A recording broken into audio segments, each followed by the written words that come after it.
Pastor Malvin, Frater, para suster, pimpinan Dewan Pastoral Paroki, pimpinan stasi, pimpinan wilayah rohani, kelompok kategorial, dan seluruh umat sekalian yang saya kasihi dalam Tuhan kita Yesus Kristus. Sekali lagi mau dikatakan bahwa kita hari ini, seluruh umat Katolik di seluruh dunia mau merayakan Hari Raya Kristus Raja semesta alam. Yang tadi juga saya katakan bahwa hari ini menjadi puncak perjalanan liturgi kita sejak minggu pertama masa Advent sampai dengan hari ini, dan minggu depan kita akan memasuki minggu Advent yang pertama tahun A. Kita berpindah dari tahun C ke tahun A. Mengapa dikatakan puncak? Karena sejak masa Advent kita semua lewat sabda Tuhan atau bacaan-bacaan kita diarahkan melihat secara penuh, secara lengkap sejarah keselamatan umat manusia oleh Tuhan. Dalam masa Advent kita tahu bersama bahwa kita mau dipersiapkan dalam nubuat-nubuat para nabi tentang akan datang atau akan lahir seorang penebus, dan dialah akan yang menjadi raja bagi umat manusia. Dan itu secara real, itu kedatangannya atau kelahirannya kita rayakan pada pesta Natal. Dan dalam perjalanan liturgi sampai dengan hari ini, bahwa kita banyak mendengarkan tentang kisah-kisah di mana Yesus yang hadir sebagai tanda kehadiran Allah untuk menyatakan karya keselamatan itu, bukan hanya dengan kata-kata, tapi terutama lewat sikap perbuatannya. Dan semua kita dengarkan dalam lukisan, bacaan-bacaan sepanjang tahun ini. Dan tahun ini, hari ini, secara istimewa bahwa Kristus itu yang kita imani, yang kita dengarkan dalam sabda, apa yang dia katakan, dan kita teladani apa yang ia telah perbuat, menjadi puncak karya keselamatan. Karena dalam arti tertentu Yesus dilantik sebagai Raja bagi kita sekalian. Saudara-saudaraku yang terkasih dalam Tuhan, perayaan hari ini tentang pemuliaan atau katakanlah pemahkotaan Yesus sebagai Raja melukiskan juga kepada kita sekalian atau menggambarkan kepada kita sekalian bahwa pada akhirnya kita semua manusia, hidup kita bukan berakhir di dunia, tapi ada suatu saat bahwa kita akan dimahkotai juga bersama dengan Bapa, dengan Kristus sebagai Raja kita. Itulah gambaran singkat secara umum tentang liturgi kita pada setiap tahunnya yang kita rayakan. Saudara-saudaraku yang terkasih, berbicara tentang Raja, Yesus sebagai Raja, kita juga bisa membandingkan dengan raja-raja yang lain.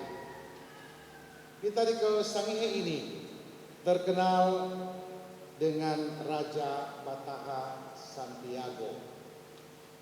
Kita mungkin sekian mengetahui tentang sejarah Raja Bataha Santiago ini. Memang ada beberapa sumber yang berbicara tentang dia, tapi secara umum bahwa Raja Santiago ini ketika dia berusia 20-an tahun, dia studi di Manila, Filipina, yang kemudian dipermandikan dengan nama Santiago, atau dalam bahasa Indonesia itu berarti Yakobus, Santi Yakobus. Bahasa Filipina itu Santiago. Nah, setelah dia dari sana, dia kembali dan diangkat menjadi raja ketiga untuk kerajaan Manganitu. Dia lahir di Kauis. Saya tidak tahu kalau Sangi ini ada kerajaan-kerajaan lain, tapi yang sejauh saya tahu, saya baca itu kerajaan Tabukan. Tabukan itu. Justru anak dari kerajaan Tabukan itulah yang dalam tanda kutip mengkhianati perjuangan Santiago untuk Sangihe ini. Saya tidak tahu kalau Tamadun itu kerajaan atau bukan. Bukan. Cuma dua ya. Riko pasti tahu itu, dia orang wartawan jadi tahu. Cuma dua. Tamako juga kerajaan. Berarti 3 kerajaan luar biasa. Saudara-saudaraku yang terkasih, kita semua, saya mulai tertarik dengan sang video ketika saya kerja, ada tahu SMP atau anak SD yang latihan lagu itu Bataha Santiago, selama lagu itu tuh baru. Berarti kita masyarakat Sangihe sudah melihat bahwa figur ini sebagai suatu pribadi yang pantas untuk dihormati, pantas untuk diteladani. Kira-kira dari kita ada yang tahu perjuangan apa yang diperjuangkan oleh Santiago? Apa yang dia perjuangkan? Yakni bahwa bumi Sangihe ini tidak boleh jatuh di tangan VOC. Karena dalam kontrak, dalam perjanjian VOC membujuk pada Santiago supaya semua tanaman cingke itu dibinasakan.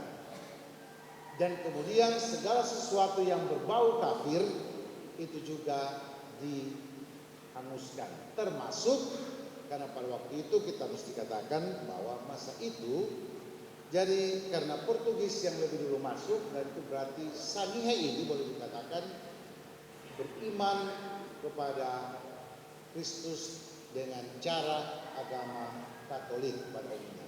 Walaupun masih banyak yang katakanlah kafir. Sehingga kalau kita pergi di kampung-kampung ada orang tua-tua, mereka lebih mengenal masuk gereja itu ngopi misa. Nah, istilah misa itu hanya ada dalam gereja Katolik, terutama kalau Kauis ada sekitar-sekitar. Jadi sebenarnya waktu Portugis masuk itu berarti bumi Sangihe ini yang tentu dari Ternate, kemudian Siau dan terus ke Filipina, India dan seterusnya, termasuk jalur Franciscus Xaverius. Ya itulah. Nah, jadi yang diperjuangkan oleh Santiago yaitu supaya masyarakat Sangihe ini terbebas dari penjajahan dan terutama dalam wujud iman kepada Tuhan. Kita sedikit tahu, mungkin ada kita moto dari Santiago kira-kira apa? Ada ingat? Ibu Dita tahu? Ya. Biar saya mati di tiang gantungan, tapi saya tidak mau menyerah kepada pemerintah Belanda. Dalam arti bahwa supaya bumi Sangihe ini jangan jatuh kepada mereka cingke-cingke yang dalam perjanjian itu minta supaya ditebang, dia tidak mau. Dan kemudian yang terutama sebetulnya yang tidak terekspos dalam riwayat untuk kita di Sangihe ini yaitu terutama tentang iman kekatolikan. Biar saya mati di tiang gantungan, tapi saya tidak mau menyerah iman saya. Dalam hal ini berarti iman Katolik. Nah, saudara-saudaraku yang terkasih, dari cerita ini sebenarnya yang menarik bagi saya, Santiago dibaptis dalam umur 20-an. Berarti dia bukan Katolik secara lahir, tapi dia yang sungguh-sungguh berpegang teguh pada iman. Ketika kita membandingkan dalam konteks kehidupan beriman, saya bisa mengatakan justru orang-orang yang masuk Katolik karena perkawinan lebih aktif, lebih dengar-dengaran, dalam iman Katolik daripada iman orang Katolik yang lahir sejak awal. Yang bilang masih dalam darah, masih dalam puru Katolik. Markadan dorong itu setengah mati muat. Yang lebih gampang mengatur itu yang masuk. Mungkin ini semangat Santiago yang hidup di Sanghe ini. Ini bukan apa, tapi di mana-mana, bukan cuma di sini. Justru orang yang masuk yang lebih aktif. Coba terang buat apa? Apa namanya? Daftar pimpinan DPP, pimpinan wilayah rohani, pimpinan stasi, pimpinan kelompok kategorial di seluruh keuskupan Manado ini. Mana yang banyak ketika kita mempresentasikan yang Katolik asli atau yang masuk. Terus di Sanghe ini bagaimana di paroki ini? Mana lebih banyak? Yang baru masuk atau yang memang suka Katolik dari pur? Yang apa?